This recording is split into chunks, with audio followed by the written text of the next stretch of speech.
Information super high وے objectives. اس حصے میں ہم آپ کو انٹرنیٹ کے بارے میں معلومات دیں گے۔ اس حصے کو کرنے کے بعد آپ جان جائیں گے کہ انٹرنیٹ ہے کیا، یہ کون کون سی سروسز پرووائڈ کرتا ہے جیسے کہ ورلڈ وائڈ ویب، ای میل وغیرہ، اور انٹرنیٹ کو ایکسس کس طرح کیا جا سکتا ہے۔ آپ نے انٹرنیٹ کا نام تو سنا ہوگا، کسی دوست کی زبانی یا کسی اخبار میں پڑھا ہوگا، یا پھر آپ نے اس کے بارے میں ٹی وی پر دیکھا ہوگا۔ جیسا کہ ہم نے پہلے ذکر کیا تھا کہ دو یا دو سے زیادہ کمپیوٹرز کو اگر ہم آپس میں کنیکٹ کر دیں تو وہ ایک نیٹ ورک بن جاتا ہے۔ ایک نیٹ ورک میں موجود کمپیوٹر آپس میں بات کر سکتے ہیں، یعنی اپنا ڈیٹا اور انفارمیشن شیئر کر سکتے ہیں۔ جب ہم مختلف نیٹ ورکس کو آپس میں کنیکٹ کرتے ہیں تو اس کو انٹر نیٹ ورکنگ کہا جاتا ہے۔ اس اصطلاح کو عام زبان میں انٹرنیٹ کہا جاتا ہے۔ اس طرح انٹرنیٹ کے ذریعے دنیا کے مختلف ممالک میں موجود لاکھوں بلکہ کروڑوں کمپیوٹرز آپس میں کنیکٹڈ ہیں اور آپس میں انفارمیشن شیئر کرتے ہیں۔ انٹرنیٹ ایک ایسی ٹیکنالوجی ہے جس کی مدد سے دنیا بھر میں انفارمیشن حاصل کرنے کا طریقہ ہی بدل گیا ہے، کیونکہ انٹرنیٹ کے آنے سے دنیا ایک گلوبل ولیج بن چکی ہے، جس کے معنی ہیں ایک بہت بڑا گاؤں جہاں پر انفارمیشن کو ایک جگہ سے دوسری جگہ پر جانے کے لیے زیادہ دیر نہیں لگتی۔ آپ یقیناً سوچ رہے ہوں گے کہ آپ کے گھر پڑا کمپیوٹر جاپان میں پڑے کمپیوٹر کے ساتھ کس طرح انفارمیشن حاصل کر سکتا ہے یا اس کو کس طرح کنیکٹ کر سکتا ہے۔ دراصل سارے کمپیوٹرز کو کنیکٹ کرنے کے لیے ٹیلی فون نیٹ ورک اور سیٹلائٹ نیٹ ورک کا سہارا لیا جاتا ہے۔ جس طرح دو لوگ آپس میں فون پہ بات کرتے ہیں، اسی طرح دو کمپیوٹرز ٹیلی فون لائن کے ذریعے آپس میں انفارمیشن شیئر کرتے ہیں۔ لیکن آپ یہ سوچ رہے ہوں گے کہ انٹرنیٹ کس کی ملکیت ہے، اسے کون چلاتا ہے؟ اس کا جواب یہ ہے کہ یہ نیٹ ورک نہ تو کسی کی ملکیت ہے اور نہ ہی کوئی مخصوص آرگنائزیشن یا ملک اس کو چلاتا ہے۔ مختلف لوگوں نے اپنے اپنے کمپیوٹرز پر مختلف قسم کی انفارمیشن محفوظ کی ہوتی ہے۔ اگر وہ چاہیں تو وہ یہ انفارمیشن انٹرنیٹ سے کنیکٹڈ ہر شخص سے شیئر کر سکتے ہیں۔ اب سوال یہ پیدا ہوتا ہے کہ انٹرنیٹ کیسے ایکسیس کیا جائے۔ انٹرنیٹ تک پہنچنے کے لیے انٹرنیٹ سروس پرووائڈرز موجود ہیں۔ انٹرنیٹ سروس پرووائڈرز یا ISP ان کمپنیز یا آرگنائزیشنز کا نام ہے جو صارفین سے فیس لے کر انہیں انٹرنیٹ سے کنیکشن کی سہولت فراہم کرتے ہیں۔ یہ ہر وقت انٹرنیٹ سے کنیکٹڈ رہتے ہیں۔ جو بھی انٹرنیٹ سے کنیکٹ ہونا چاہے وہ اپنے لوکل انٹرنیٹ سروس پرووائڈر سے کنیکٹ ہو جاتا ہے اور اس طرح پورا انٹرنیٹ اس کی ایکسس میں آ جاتا ہے۔ Services on internet. جیسا کہ آپ نے دیکھا، انٹرنیٹ ہمیں انفارمیشن شیئر اور ٹرانسفر کرنے کی سہولت فراہم کرتا ہے۔ اس کی مثال سڑکوں کے جال کی مانند ہے۔ جس طرح ہمیں سڑک کی وجہ سے بس اور وینز کی سروس پرووائڈ ہوتی ہے، اسی طرح انٹرنیٹ کی وجہ سے ہمیں مختلف سہولیات میسر ہیں، جیسے کہ ورلڈ وائڈ ویب اور ای میلز وغیرہ۔ ورلڈ وائڈ ویب ویب کے معنی جال کے ہیں۔ یہ ایک انفارمیشن کا جال ہے۔ اس کو 1989 میں ایک فزسسٹ ٹم برنر لی نے ایجاد کیا تھا۔ اس وقت وہ صرف یہی چاہتا تھا کہ سائنٹیفک کمیونٹی آپس میں ایک دوسرے کے ساتھ معلومات شیئر کرے۔ وقت کے ساتھ ساتھ اس کے آئیڈیا نے اتنا زور پکڑا کہ اب یہ انفارمیشن شیئر اور ٹرانسفر کرنے کا بہترین ذریعہ ہے۔ ورلڈ وائڈ ویب بہت سارے ویب پیجز کا مجموعہ ہے۔ ویب پیج ایک ایسا ڈاکیومنٹ ہے جس پر ٹیکسٹ، امیج، آواز اور موویز بھی رکھی جا سکتی ہیں۔ جس طرح ہر مکان کا ایک منفرد ایڈریس ہوتا ہے، تو کوئی بھی شخص اس ایڈریس سے صرف اسی مکان تک پہنچ سکتا ہے، یعنی اس ایڈریس کو فالو کر کے وہ کسی اور مکان تک نہیں پہنچ سکتا۔ اسی طرح ہر ویب پیج کا بھی ایک منفرد ایڈریس ہوتا ہے جسے URL یا یونیفارم ریسورس لوکیٹر کہتے ہیں۔ مثال کے طور پر یہ ورچوئل یونیورسٹی کے ویب پیج کا URL ہے۔ ویب پیج کو دیکھنے کے لیے جو سافٹ ویئر استعمال ہوتا ہے اسے ویب براؤزر کہتے ہیں۔ مارکیٹ میں مختلف ویب براؤزرز موجود ہیں، مثلا Internet Explorer, Mozilla Firefox, Google Chrome وغیرہ۔ یہ ایک ویب براؤزر ہے جو انٹرنیٹ ایکسپلورر کہلاتا ہے۔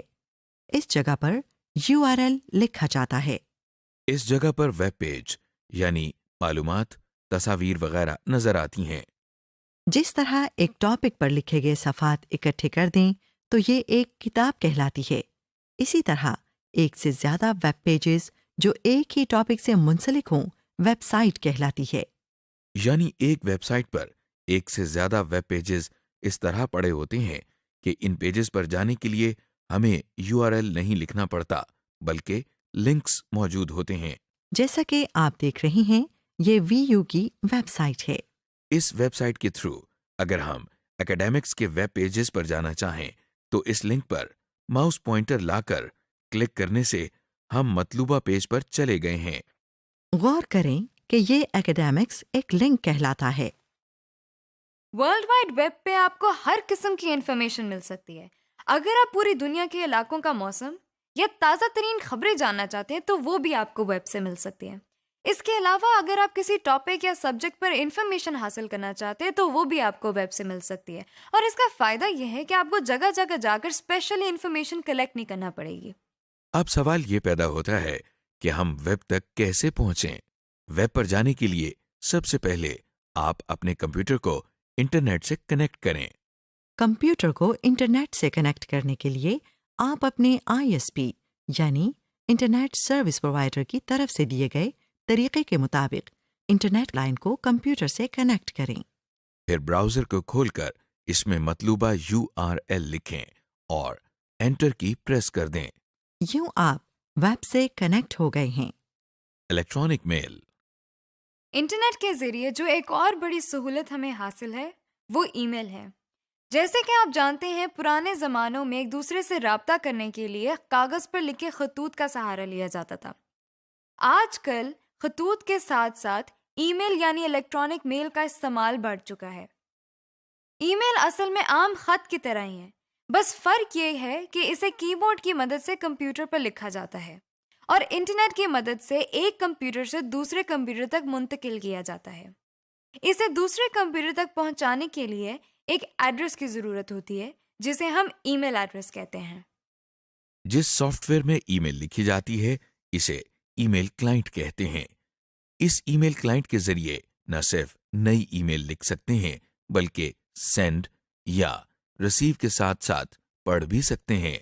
ای میل کی ڈیلیوری کا پروسیجر عام میل کی طرح ہی ہوتا ہے، یعنی خطوط ایک لیٹر باکس سے کلیکٹ کر کے پوسٹ آفس تک پہنچائے جاتے ہیں اور وہاں سے دیے گئے ایڈریس تک ڈیلیور کیے جاتے ہیں۔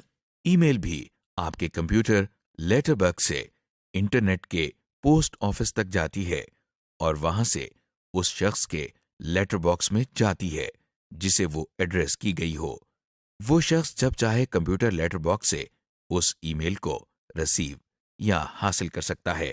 اسے اس بات کا ڈر نہیں ہوتا ہے کہ کوئی اور شخص اس کی ای میل پڑھ لے گا، کیونکہ ای میل کو ایکسس کرنے کے لیے ایک پاس ورڈ کی ضرورت ہوتی ہے، یعنی ایک ایسا خفیہ لفظ جس کو استعمال کر کے آپ یہ بات ثابت کر سکیں کہ یہ آپ کا لیٹر باکس ہے۔ یہ بالکل ایسے ہی ہے جیسے آپ کسی پوسٹ آفس میں ایک پوسٹ باکس لیتے ہیں۔ پوسٹ آفس والے اس کی چابی آپ کو دے دیتے ہیں۔ اس چابی کی وجہ سے یہ پوسٹ باکس آپ کے علاوہ کوئی اور نہیں کھول سکتا۔ مارکیٹ میں بہت سے ای میل کلائنٹس موجود ہیں، جن میں سے چند یہ ہیں۔ جیسا کہ آپ اسکرین پر دیکھ رہے ہیں کہ ہم مائکروسافٹ آؤٹ لک ایکسپریس استعمال کر رہے ہیں، جو ایک مشہور ای میل کلائنٹ ہے۔ اس کے ذریعے ہم ای میل سینڈ اور ریسیو کر سکتے ہیں۔ ای میل کو سینڈ اور ریسیو کرنے کے لیے آپ سب سے پہلے انٹرنیٹ لائن کو کمپیوٹر سے کنیکٹ کریں۔ ای میل کو سینڈ کرنے کے لیے آپ ای میل کلائنٹ کو کھول کر اس میں مطلوبہ ٹیکسٹ اور ای میل ایڈریس لکھ کر سینڈ کے بٹن پر کلک کریں۔ ای میلز کو ریسیو کرنے کے لیے ای میل کلائنٹ پر موجود اس بٹن جس پر سینڈ اور ریسیو لکھا ہے اس کو پریس کریں۔ اس طرح کرنے سے آپ کے نام جو ای میل ہیں وہ آپ تک پہنچ جائیں گی۔ سمری۔ اس حصے میں ہم نے آپ کو انٹرنیٹ، ویب اور ای میل کے بارے میں بتایا۔ اس میں آپ نے یہ بھی جانا کہ انٹرنیٹ بہت سے کمپیوٹرز کا نیٹ ورک ہے جو کہ ٹیلی فون اور سیٹلائٹ کی مدد سے قائم ہے۔ اس نیٹ ورک کے ذریعے لوگ مختلف انفارمیشن ایک دوسرے کے کمپیوٹر سے دیکھ سکتے ہیں اور اپنے کمپیوٹر میں موجود انفارمیشن ایک دوسرے کو دکھا بھی سکتے ہیں۔ انٹرنیٹ ہمیں مختلف سروسز دیتا ہے، مثلاً ورلڈ وائڈ ویب اور ای میل۔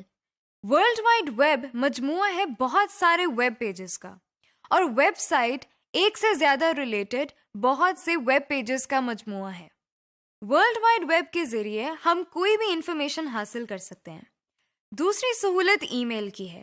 یہ عام خطوط کی طرح نہیں ہوتی، بلکہ اس کو لکھنے، پڑھنے اور بھیجنے کے لیے کمپیوٹر کا استعمال ضروری ہے۔ یہ عام میل سے زیادہ تیز اور محفوظ ہے، اور اس کی گمشدگی کا امکان نہ ہونے کے برابر ہے۔ اور کیونکہ یہ انٹرنیٹ پر رہتی ہے، تو پوری دنیا میں جہاں کہیں بھی انٹرنیٹ کی سہولت فراہم ہے، وہاں پہ یہ میل دیکھی جا سکتی ہے۔